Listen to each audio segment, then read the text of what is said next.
మా అక్క కాల్ చేసి కొంచెము షాప్లో కొన్ని తీసుకోవాలి బజార్ వరకు రా, అట్లే పోయి టీ తాగేసి వద్దాము అంటే ఇంట్లో పెట్టిస్తాను రా అన్నా కూడా లేదు బయట తాగదాము చాలా రోజులు అయిపోయింది కదా అనేసరికి వెళ్ళాను. ఎక్కడికి వెళ్దాము అంటే ఇంకా ఎక్స్ట్రా బేక్స్కి వెళ్దాము చాలా రోజులు అయిపోయింది అప్పుడెప్పుడో వెళ్ళాను అంటే సరే అంత దూరం అంటే ఇంక నడుచుకొని వెళ్ళిపోయాము. అట్లే మాట్లాడుకుంటా వెళ్ళిన తర్వాత టీ తీసుకున్నాము. ఇక్కడికి ఫస్ట్ మా నాయన తీసుకొచ్చారనమాట నన్ను.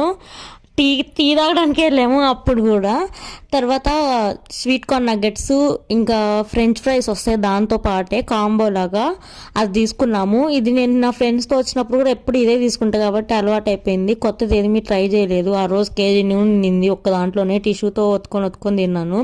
అందులో ఈ పిల్ల సాస్ వేసుకోవడం చూస్తే నాకు పల్లవినే గుర్తొచ్చింది. పల్లవి అంతే ఒక పఫ్కి ఒక బాటిల్ నిండా సాస్ అయినా ముంచుకొని తినేస్తుంది.